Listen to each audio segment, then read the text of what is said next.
Why the hell is the NFL starting on a Wednesday? I mean, do you have an answer for this? Yeah, the NFL has now capitalized on every day in the week. So therefore, schedule every night as a football night. This will lead to an exponential rate of divorces by the year 2028. And it's going to be all downhill for people who used to have date nights on Tuesdays or Wednesdays.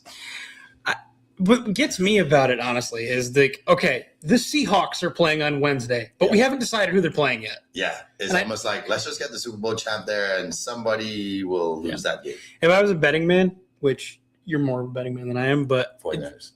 Cardinals. Yeah, because the Rams and Niners are playing in Australia the next day. Yeah. Well, depends on who you ask. Yeah. It's either the next day over here in America or it's Friday morning at 10:30. Because they did start with a lot of divisional games last year, right? Yeah. Yeah. So I would have to think it's the Cardinals if the Rams and Niners are playing the next day. Yeah. Also, Australia game, they're technically playing on Friday. You don't think the Pats would go ahead and be like, yeah, we'll do a Super Bowl rematch this time? I mean, I would imagine that's probably the first team they approached was like, hey, we want to do a rematch. And being that they didn't outright say the Seahawks are playing the Pats, I got to imagine probably Vrabel and Kraft, and then we're like, no. I don't want to play on a Wednesday. Like we'll play on Sunday, especially on the West Coast, right? Right. So it's like choose a West Coast team. Maybe it's the Raiders. It might be somebody that's on the same timeline. But like you said, probably Arizona, but most likely a team on the West Coast. Yeah, I get it. They want to monopolize every day, but it's like, come on, like it almost takes away from looking forward to the next week of football, right? Because like you have a day, and then we have Tuesday, and we're back at it again, and that's definitely going to screw fantasy managers now because it's like you can't keep doing this. When are you going to set your lineup? Everything up, right? Right. Everybody, you have to set your lineup on Tuesday. Sorry, you need to make trades and set all your lineups in a 5-hour window. Ready, go, right. Melee. Fantasy football melee. But what if they're not designated hurt until Saturday? I know. So, right. So it's like, what am I supposed to do? Immediately following the game, we'll give you an update. So the doctors will be working on them on their way back to the locker rooms. Just patching guys up. Stand still. I can't. Okay, let's just walk slowly. Walk slowly. Yeah, I don't get it. But we saw this coming. We've said it before. Like we knew that they were going to start. I mean, next year's Tuesday. Next year it's Tuesday, and then they play every day, and then it's baseball. Well, college football, later on has their Tuesday games and stuff like that. Yeah, but I know. But the SEC never plays. No, SEC on Saturdays. Yeah, exactly. Yeah. And then eventually it's baseball, and we get a 160. I mean, they're already talking about going to 18 games in like 2 years. Then they'll go to 20. Yep. And what happens when we get to 162 game season for the NFL? Yeah, people get very hurt, is what happens. Yeah. But unless it becomes like a league of robots, right? So you just You just fix them up, and that is how we get Terminators. That's how we get Skynet. That's where this comes from. Is the NFL? I mean, we teach them to be athletes. We teach them to be super soldiers. The terabyte will be built so the NFL can have robot players. Forget about data centers. Exactly. 162 games, Jay. Yeah. Game 1 is tonight. Baseball's back. There we go. And the long journey to October baseball begins tonight, Mikey. I'm super excited. We're playing the Yankees. I say we. The Yankees are playing the Giants tonight. Actually, right now, they're just getting ready. They just did intros. Obviously, they said 8 o'clock is the start. No, it's not, especially with games like this. They're doing intros. They're doing all those kinds of things. It's very exciting. I'm happy baseball's back, obviously. So it's an interesting season for you as a baseball fan. Yeah. Right? Tampa Bay Rays, they're back. They're back at the Trop. The roof got fixed. Yeah. For those that don't live in Tampa like we do. A hurricane tore apart the Trop 2 falls ago. The Tropicana Field, the whole roof was off, so they play at Steinbrenner Field. They're welcome.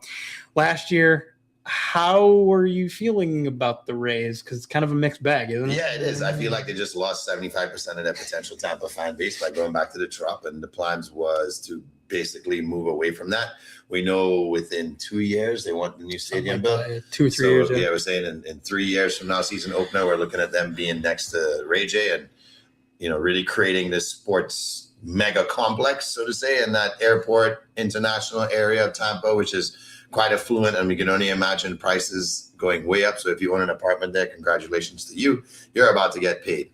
I feel like there will be a little bit of nostalgia, almost like the fans will want to go back. And I think things will look great for hopefully the first month if the Rays have one of those, hey, we came out hot like sometimes they do.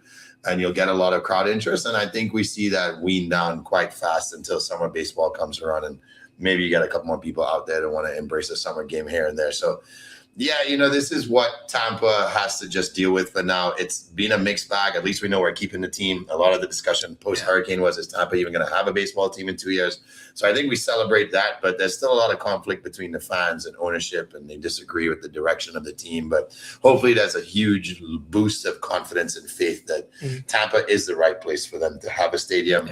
And we're not going to be a fan base that gets mocked and joked on because LSU has a higher attendance at their baseball games than we do, right? So in your experience, like in two different times living in Tampa and becoming a Rays fan and becoming a Lightning fan, would you say that it's fair that the Rays season, for interest purposes, doesn't really pick up until after the Lightning season's over? Correct. Yeah. I mean, we're a hockey town now, and the Lightning look like they might make a deep playoff run, which is why I said we might see people turn things around come June and say, okay, we have nothing to do now other than baseball, so let's go back to that. I definitely feel that Tampa's loyalty is to the hockey team because it's in a favorable place for people who live in Tampa to go, right? I also feel like the product's so good. It's such a good product.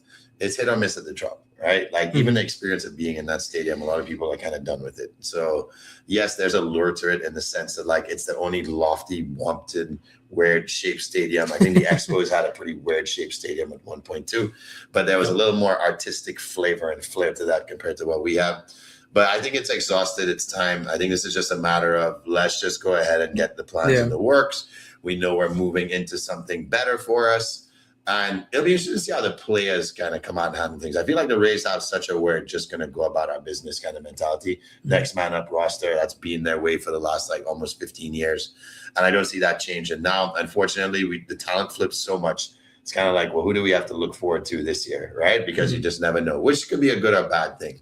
Something fun about this game, though, this is the first time, I think, in something like 17 seasons that the Giants are starting the same left fielder that they did in the previous season. Yeah, I have seen that where which you would think, since Bonds is there. Since Bonds, it's honestly is since Bonds' time. And there's some like looking at that list, there are some interesting names that I only remember because of the number of baseball video games that I've played. He's the real grandpa of baseball, everybody. This is the grandpa of baseball. I kind of am. Namely, Fred Lewis. Yeah. Does anyone out there know who Fred Lewis is that's not a Giants fan? The answer is no. I'm going to stop you right there. You don't. But somehow, somewhere in the back of this brain is the name Fred Lewis and the fact that he was actually a decent defensive outfielder that was pretty fast. He's also the head coach of the St. Pete Aquatics team. Fred Lewis? And see, that's not the same one, though. Not the same one. Or is it? Or is he? I don't think so. To be continued. To be continued. But I was going to say, I kind of agree with your point. As like an outside fan that moved to Tampa and has kind of experienced a lot of Tampa fans, including yourself now, the difference, success aside, the difference between the Bucks, the Lightning, and the Rays is the Rays are the only team that really doesn't keep talent. Yep. Ever. Remarkably. Why? It's the money, right? I guess. Yeah, but like they're the only team that's like, every team's like, oh, this is our roster. This is what we're going to budget. They're like, we kind of want to bring that guy in. So that just jumped by like 32 million. The Rays ownership is like, this is what our roster cap is. This is what we're dealing with. They have such a good farm league system that brings in like almost like 2 to 3 good pitchers every 3 or 4 years, right? Mm-hmm. So the AL East teams are just like, we don't need to develop great pitchers. We're just going to tell the Rays like, hey, we'll give you an offer. So, and it's almost like, certain European teams have that model where they're in the model of trying to make money. And it almost seems like when someone goes out and makes that offer for the Rays, it's not that they're making money, but they're not having to pay out. So you're never really losing money if you don't have to all of a sudden give out huge doles of money to multiple players on the team. We've kind of seen them take a little bit of a step forward now where they want to at least sign 1 or 2 players and build around them. But we know in baseball, it takes more than 1 or 2 players. Yeah, I know firsthand the fact that it takes more than 1 or 2 players, and thank you for all of the pitching prospects that you've developed that have ended up on the Yankees team. Ryan Yarborough this year is on the team. It's the Rays and the Pirates are typically the two kind of feeder systems for pitching in the MLB. Just for the love of God, don't give anybody else to the Dodgers, please. Skeens cannot be a Dodger. No, he can be a Yankee. It's fine. Yeah, of course you can. Please, Paul, please. I want you on the Yankees. I'm excited for the season. I know you're probably like, Luke, you probably want to be excited. It's like that situation where you're like, you want to be excited, but you're like lukewarm to kind of see, like, can they be like the Cinderella? Well, yeah, what do you look like? Upsets like the apple cart a bit. And, the AL East is probably one of the more competitive divisions over the last, I would say, 3 years, where the Orioles had improved tremendously and they kind of had a little bit of a drop off. Mm-hmm. We know Boston's going to be a lot better this year. And unfortunately, look at Toronto last year. Yeah, right? It's a gauntlet of a division where it's like, good luck making it out of the cellar, Right. You know what's crazy? I saw projections for the AL East. The majority of the projections have the Blue Jays finishing third. Wow. To the Yankees first, and then the Red Sox. A little bit of a World Series slump, huh? I guess, and I think it's a question of what, though? I think it's a question of their pitching. Okay. I think it's, will certain guys stay healthy? Is this finally the year that Max Scherzer falls off a cliff and doesn't contribute to them? What does the lineup look like? Like, I don't know if there's entire faith across the league about Ernie Clement, and whether that was just him playing, his absolute best. And is this him? This might be him for the playoffs. He might be one of those players that's like solid, but not that level of star for the regular season, and then can step up in the playoffs. And it's a question of like, okay, but they have to get there for him to be able to do that. Yeah. So it's a question of like, what's that situation look like? The no Bo Bichette for the regular season. Yeah. Granted, he wasn't around much for the playoffs, but no Bo Bichette anymore. He's on the Mets. So I think there's some question marks that people have created for them, but that's true for any team, honestly. Like, a fan out there, there's not a single one of you that can't find something to nitpick with your roster. No team is perfect except for the Dodgers. And even the Dodgers, it's like, okay, they can't possibly be that good again, right? Yep. Right? Please. But I am excited for this season. As you know, I'm a huge baseball fan, as I've said. And that's going to be fun. What else is going to be fun, Jay? Well, before we get this, since you're the real baseball guy, okay? 2026 win total predictions over under. I'm going to give you a couple teams. Okay. Let's let the fans know over or under. We're going to start on the low end of things with a team that they don't expect to do really well. It seems like they are pretty much putting them at the bottom of the league this year. Over under 73.5 on Minnesota Twins wins this year. Under. So they're that bad this year. Yeah. Okay. Yeah, they're pretty bad. Over under 90.5 wins for your Yankees. Over. I don't know if it's going to, I'll say this. I'll preface it with this. I'm not being biased because I don't know if it's going to be too much over because of, like we said, how competitive the East is consistently. But I think over. I think we get over 90 wins this year. And the division that seems to have a different winner every year. Who's going to win the AL Central this year?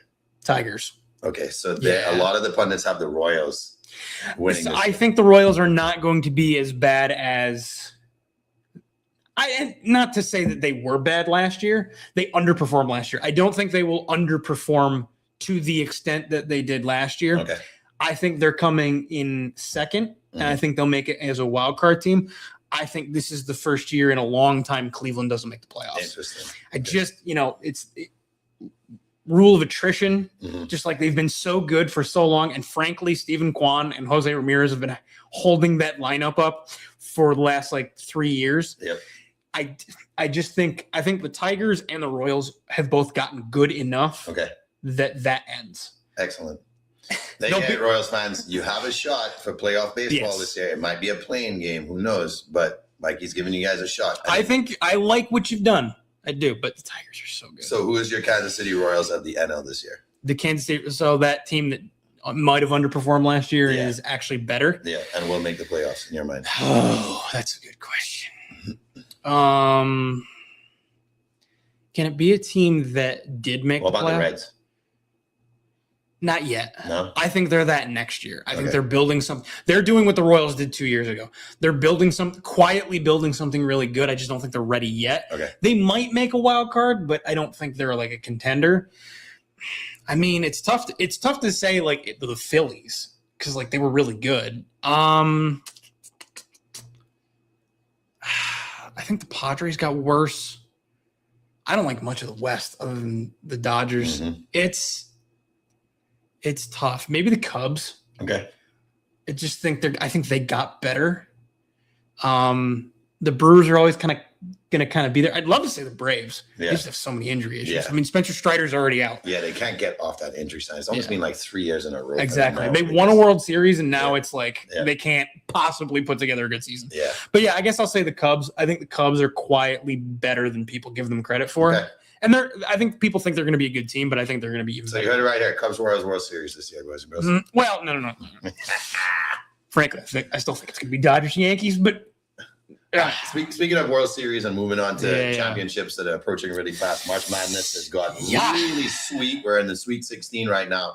Two really surprising teams in there. Iowa and Texas find their way in as a 9 and 11. I don't think anybody saw that coming. I was at the game with Iowa and Florida. Look, you're talking to the guy who is not a Florida guy at all. Those refs were atrocious. It was such a terribly called game. There were certain plays in the game where before the ball could even get to the intended person on Iowa on lob passes, the defender was approaching him and there was the anticipation that he was going to foul said individual and the whistle was blown. And I'm thinking to myself, what in the hell is going on here? This is practically a home game for Florida. Florida couldn't go on any runs. And to the credit of Iowa just kept hitting big shot after big shot. Every time Florida cut it to one possession, it jumped back to an 8-point lead. And so Florida couldn't go on one of those runs where they were going to put their foot on their throat and be like they kind of did in the first round. I think they went on like a 45-6 run or something to put that game away. Obviously, Iowa has more talent and somewhat of a potential Kurt Signetti coaching sort of Flavor Flav coming from their sidelines. What say you of their chances to keep marching on?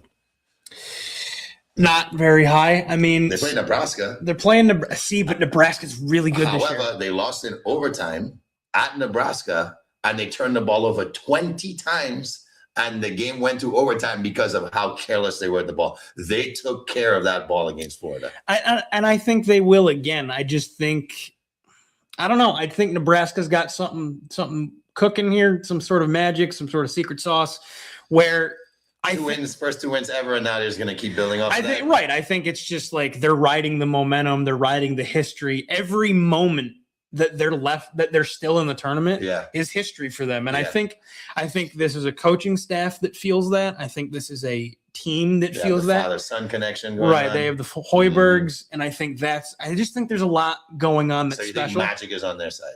I think Magic's on the side. I think it's a good game. I think Iowa's in it. It's just so let's keep pushing that envelope. Yeah. Can they win their bracket? No.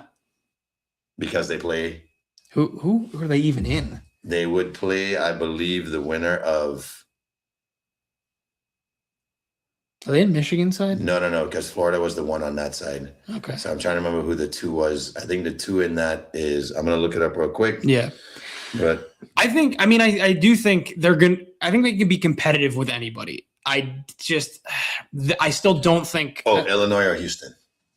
Yeah, no. So they will lose to either Illinois or Houston. Well, I think it'll end up being Houston, and they lose in which case they lose to Houston. I mean, I said it before. I think the Big 12 is putting out that. Houston is the only team that goes back to the Final Four from last year. Mm-hmm. Interesting. I said it last week. Mm-hmm. I think the Big 12 is putting out the national champion this year. Okay. I mean, and look, hey, people doubted me when I said Iowa State. Mm-hmm. All three teams I said that could come out of the Big 12 and win a national championship are all in. No, a lot of pundits were actually keeping Iowa State in their top 10 potential. Yeah. All out winners, not just winning their bracket, but win their region. Yeah. And Iowa State proved, not because obviously I'm biased in the sense that I want the team to beat Kentucky to go deep, but it's more about how they play defense as a team, and they're doing it without one of their best players. Right. And when they shut you down, they shut you down. Like, this is not a team that just plays around. This team is physical, and they will put the hurt on you. And they showed that they don't really need to play a good full game. They just need to get it together for a half. When you're that good and you don't need to play a full 40 minutes to win, you're a scary team. Yeah, and that's why I said what I said about the Big 12 is just that's what they seem to, all those top schools in that conference seem to do this year was just they're smart with the ball, they're smart on offense, they play good defense, they're very methodical with what they do on the court and how they attack a game plan. And that does come down to coaching. Yep. And I'm certainly impressed with what those teams done, and I'm impressed with what Texas has done, Iowa's done. I think we've got a good Sweet 16 ahead of us. That starts. I thought it started Friday. It starts Thursday. Tomorrow. That's right. It's Thursday, Friday. Does that mean you got to help me out with my scheduling purposes? Does that mean that the Elite Eight is on Sunday? Saturday, Sunday. So Thursday winners play Saturday. Okay, And Friday, and then Final Four is Sunday. next weekend. Next Saturday, and then it's always Big Monday for the championship. Right? That's what I thought. So yeah, I think we're in store for some good games. Florida messed up my bracket bad because I had all the ones going. Everybody's bracket, I think. Yeah. Right. USF messed up my bracket. I can report of USF, that. Pretty good hire. And I completely. So John sent that to me earlier when he saw it.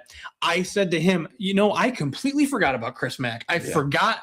I didn't even know where he was. Yeah. But I remember him from Xavier. I remember him from Louisville. He was at Charleston. Yep. Which good for him. Yeah, I think that's a good hire. I've been on record. I put out a clip that said I didn't think Hodgson leaving for Providence was a good idea. I don't think Hodgson leaving for Providence is a good idea. No. I don't think you think, correct me if I'm wrong, you didn't seem to think that him leaving for Providence is a good idea. I don't get it. But here's an interesting thing that I wanted to ask you, speaking of coaches. Okay, so John's team hired a new coach. Solid hire. I know he's super happy about it. Yep. That's where he is right now. He's helping Jerry get ready, helping him put together a new staff. Yep. I heard he was helping him with the whole weight room situation because the players are being so soft right now. He's bringing in nothing under 55-pound plates because the 45 pounds is just too weak. Yeah. So we're going 55 pounds. We're lifting heavy. Yeah. Heavy, nothing but lifting heavy. My team, UNC, will be hiring a new coach. There were some interesting names that got brought up. Yep. Nate Oates, although supposedly he is not very high on their list of people they're approaching. Yeah, that's surprising to me. The number one name they're supposedly going to approach is Brad Stevens. Well, Brad Stevens ain't moving from the front office. I think when you have a front office opportunity with a team that can win multiple NBA championships over the next 4 to 5 years because they signed their 2 top guys, you're not running away from that, right? Because that's the pinnacle of your career. Your pinnacle is I've done so much as a head coach, even though I haven't accomplished everything that a head coach should, that they trusted me to run this team from the back office, which is more of a basketball honor, I think. I think he's also decided that this is the kind of basketball life I want to live. I want to develop more than be on the court coaching. So I think he's in his sweet spot right now. Yeah. Even though it's appealing, even though it's one of the, blue bloods of college basketball, I feel it's someone who has their skin in the game a little bit more recent, right? Yeah. And so I think it's to say less. I heard former Denver Nuggets coach brought up Malone. Yeah, and I thought that was not a name I heard at all. That's an interesting name because he's kind of taken a roster of course, he had the best player in the NBA, right? Yeah. So arguably the best player in the NBA. Well, he's been given multiple MVPs. The most versatile player you could say in the NBA in terms of his size and what he could give you. And obviously it's just a menace on the court because he's so underassuming. And so you would have to say, well, does he need someone who is of that caliber? And can he attract talent, right? Because it's a little bit different in NBA where you're not really attracting talent. You're building your roster off your draft. You're signing players. Your nucleus was Murray and Jokic, and you had great wing players around them. So, do you come to college with the mindset of, I know how to win in the NBA and I could translate that? And do you trust someone who could get out of the wild, wild west, right? It's like the tournament's wild, right? You got to be able to win. You got to be able to beat teams you're not supposed to beat. So I thought that was one of the more interesting names that came. That is an interesting. Also, Tommy Lloyd from Arizona. Now, that one I can definitely see because Arizona being a number 1 this year, you're saying, well, maybe he brings a couple players over with him, right? Right. It was him. So it was Lloyd, it was Stevens, it was Dusty May. Which I don't know if they should go there. So why? I don't know. I'm not a big Dusty May guy. No? I mean, he's got Michigan rolling pretty well. Yes. I mean, but more in the sense that I feel like he's where he wants to be, right? I'm not saying I don't trust Dusty May, but you go ahead and win at Michigan, and then you have my respect here, right? Because you arguably have the best team in America right now. They kind of proved that this year. But we rarely see the best team win, other than UConn being one of those teams as of recent. The best team seems to sputter right at the Elite Eight Final Four. And so if you can follow through and do it, then as UNC, you say, hey, you're the guy. You know how to win a championship. And that's the UNC standard. That's the Duke standard. That's the Kentucky standard, right? So if you get there, then I have the faith in you that you can take this program and the pressure of the program because you've done it. Right. And not to say that they can't bring in other candidates who haven't won, but it makes it easier to sell to your ridiculously high expectancy fan base that this guy knows how to do it. And he's probably going to bring the best player in the Big Ten over with him. Yaxel? Right. I really hope so. He's really good. I can't see players staying with the coach that helped them be that successful. I can't see them just staying there if they think the hire's not going to be as good. You know what I mean? Oh, and it's a question. It's also a question of, is this coach going to try to convince Caleb Wilson to stay? Yeah. Which I don't think there's a shot in hell he's staying. No, he's because, a top 5 pick right now. Well, yeah, he's projected 4, and that's if DeBansa, Boozer, and Peterson all leave. Yeah, Peterson's gone. Whether he says he might come back, I don't really believe that. DeBansa says if his mom tells him to stay, he's going to stay. Yeah. I don't know how much we believe that. I mean, Boozer's gone. Yeah. Carlos is going to slap him in the face if he doesn't leave. Caden might stay. Yeah. But Cameron is definitely leaving. Yeah. I'm interested to see what happens. But considering that John's program hired a new coach, my program is hiring a new coach. Are you guys going to hire a new coach? No, we are sitting on the Pope train for at least, I say the Elite Eight bought him 3 years, right? That bought him 3 years because, it wasn't even Calipari's roster. It was a brand new roster as well. So it's not like he was leaking off the success of Calipari. Well, yeah, because Cal took most of his guys. Yeah, Cal took everybody, right? Yeah. And so, you look at that and you say, well, he's already figured out a way to do it with sort of Kentucky talent, right? He had a great NBA player this year, but that was it. He didn't build well enough. They were very sloppy. There was a lot of questioning their toughness, and that hasn't been the identity of Kentucky. John Calipari turned them into a tough team who needs to play the right way. And if you don't, sit your ass down and learn how to do it, because the guys on the court are going to show you what you can do, right? That's my next man up. Yeah. Pope doesn't have the next man up to take ownership. It's almost like next man up because you're not really doing a good job. It should be next man up because you're capable of doing a better job, and I trust you. And so you have to earn trust, and I don't think he has the trust of anybody right now. So why keep him? Because you can't just decide right now that you're going to just flush, because the Elite Eight is kind of where John Calipari left Kentucky. Right, we haven't been to the Final Four for, I want to say, 7 years now. So it's not like Calipari was Final Four, championship, Final Four before he left. If he was, and now you have a 2 to 3 year drought, you could definitely say, this is it, man. Like, we're not doing this 3 year drought thing. Kentucky gets to the Final Four once within a quadrennial, if you want to call it, every 4 years. Yeah. So we're not doing this thing about experimenting and giving you the 4th year. But you have to let him go one more year, because at least let him show you that it was a fluke that they got the Elite Eight. If he's out in the first or second round next year, done. But, and John's probably on my side here, where don't play the coaching shuffle game, right? I think North Carolina is stirring the pot so much that Kentucky's like, wait, all these guys might want a job. So what if Billy Donovan wants to come to us instead? I think Kentucky's a better landing spot for Billy Donovan than the UNC is, because UNC's expectation is Hubert Davis took them to a national championship game. Right? Mark Pope didn't take them close to that. So now it's like, you could only do better than Pope, just get to the Final Four, and you've won. Right. Whereas the UNC hire is like, no.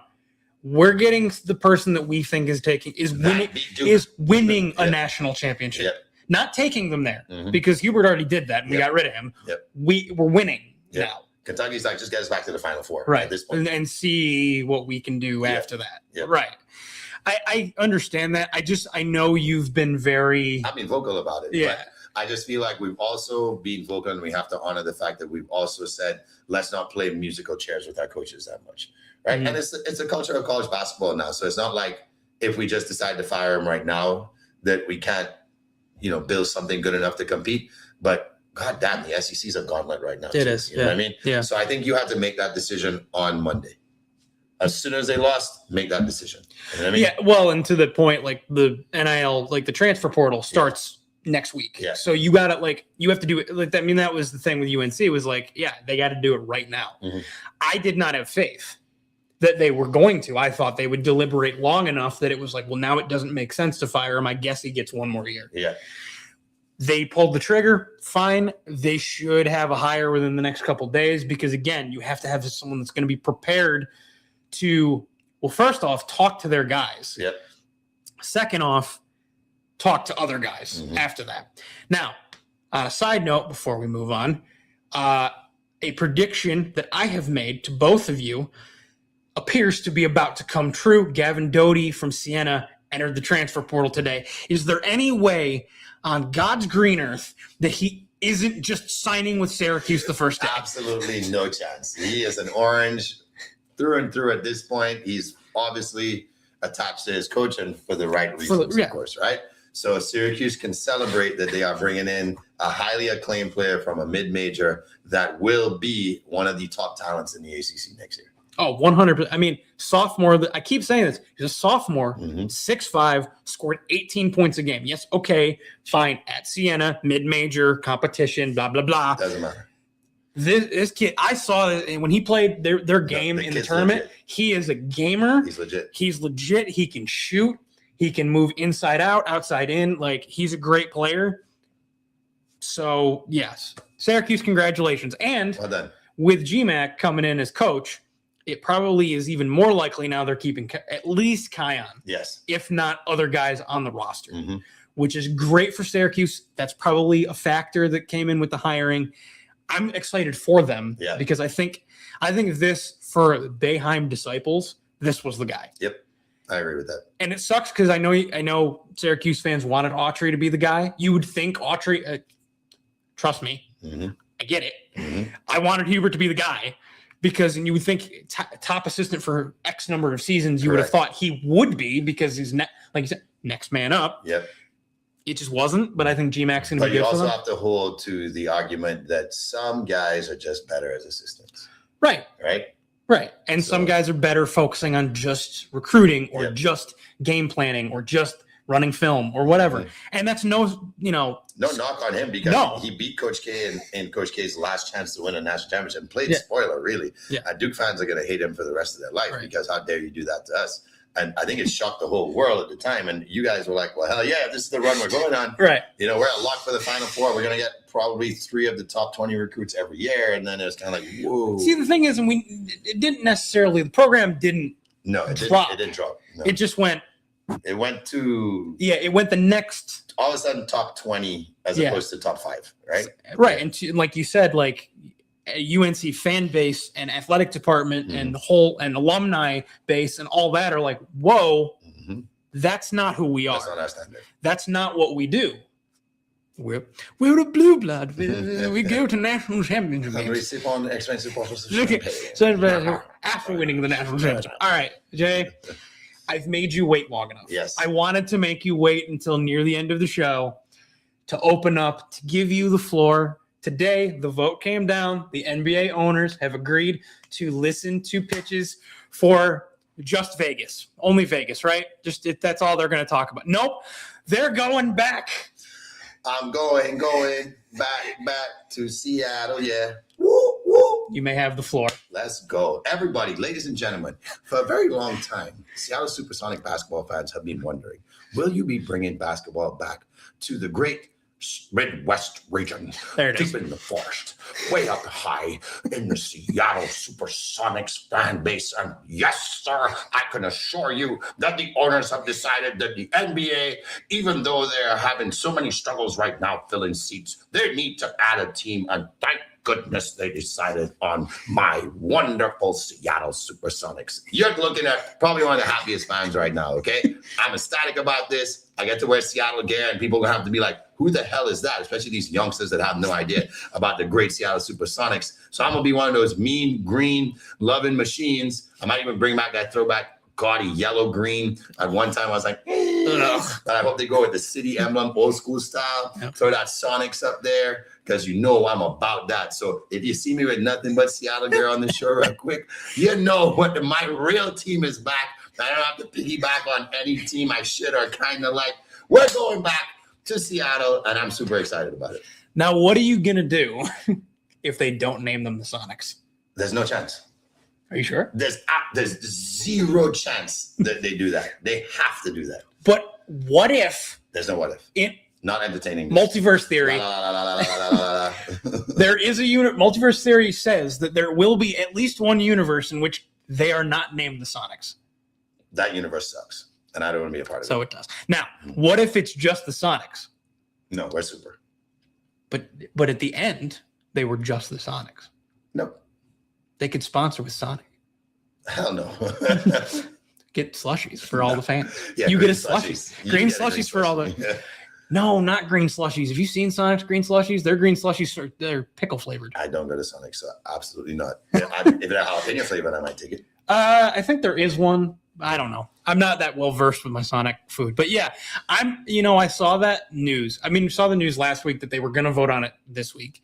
I saw the news today, and frankly, I was very happy for you. Thanks, man. I'm very happy. I'm happy for the NBA because it's always nice. Like for the NHL. Go back to Quebec. Mm-hmm. Bring back the Nordiques. I'm a big proponent of that. You're a big proponent of going back to Seattle. Yep. I'm happy you have your team back. I even called the Dan Patrick show one time, and I said, "Did you?" I said, "What the hell is like this?" Before OKC was building something special, okay. I was like, "Let's get rid of this damn team." I was like, "Nobody in Oklahoma gives a crap about basketball. They just want to see the foosball, right?" And now the Sooners are part of the SEC. They're probably like, "I don't even know if I like the foosball so much anymore because we ain't that great." So I was like, "Get rid of Oklahoma, put them back where they belong." He loved it. He was laughing, and they belong in Seattle, but Oklahoma City's built something special, so I can't talk crap about them anymore. Their fan base is pretty awesome, and they really, really embrace them. Yeah. But you ain't seen none yet. Wait till you see that Seattle base. What's crazy is like they've seemingly embraced the team more since the big three left, since all three of them have been gone. And is that what it kind of is? Is like, is it the fact that I've kind of thought about this? Is it the fact that when they moved to OKC, they already had two stars on the team with Russ and KD, and then got another one, and so after the three of them left, it's like, okay, now is when you build the roster from the ground up as far as like the homegrown. They were homegrown stars, don't get me wrong, but it was like, who are we we immediately had someone to embrace. Now we have to find someone to embrace, and it ended up being SGA, and then Chet, and then everybody has both Jalen Williams on the roster. every Jalen.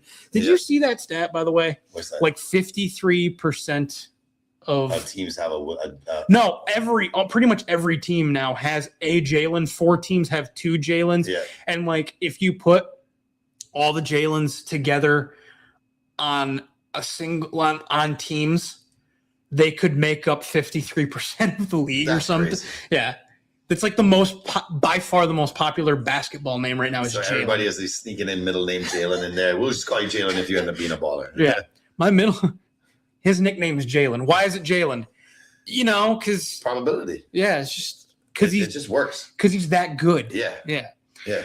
No more Jordan. Jalen. No. Never. Detlef Schrempf. Yes. There's my shout out to the Seattle Supersonics. Detlef Schrempf. Please let him be a part of the first opening night tip-off. Well, let us just get Cooper Flagg, and Cooper Flagg is this generation's Detlef Schrempf and better. Oh, and the Yankees. Oh, we're up 3-0. Yes, Let's go. Yes, sir. All right, that's it. Yeah. Here, I'm going to be the typical Yankee fan. We're up 3-0 on opening night. In like the second inning, we're winning the World Series. Let's go. Talk about winning. Congratulations to the Virginia women. Virginia women captured their 6th NCAA championship in a row. That is a record. Not even the great Indiana teams and Doc Councilman won 6 in a row. So congrats to Coach Todd and all his ladies. Goon Squad. They return over 300 points next year to the roster. They have freshmen that were doing incredible things. Their sophomore was winning events. They're not missing out on much with their graduating class. So it seems like they have another shot. But the Cal women, they had 2 of the 5 top scoring women this year individually who are freshmen, and they bring in Riley. And we know about Riley Ersmerson. She's the greatest to ever do it from a high school level. Can she translate that success? And can Cal get back to their winning ways? Because Cal was kind of competing and winning national championships prior to this ridiculous Virginia run. And this decade, all people know is Virginia. So congrats to them. We're not going to take away anything from them now by talking about the future, but I think it's going to be much harder for them to get that 7. But if and when they get that 7, I don't think anybody's going to be able to do 7 in a row. I don't even think anybody can do 4 or 5 in a row at this point. Even with Bowman at Texas, I think 3 or 4, because the men's swimming side of things is kind of all over the place now. Indiana's getting good again. Florida's always good. You have ASU, who's like a great sprint team. And congratulations to Tennessee. I can't get the freshman's name here, but great swim tonight. First freshman to ever go into 130 in the 200 free after 800 free relay. Top 10 swim of all time. Yes, ladies and gentlemen, 18 and 19-year-old boys right now, the standard for NCAAs is you have to be around 129 to 130. So remember that if you think you're a top, some kind of hot shot, you better be in that low 130s region, because there's plenty of them right now. Makes me feel like my high school swim career was, I'm over here. I'll just do the breaststroke over here. It's fine.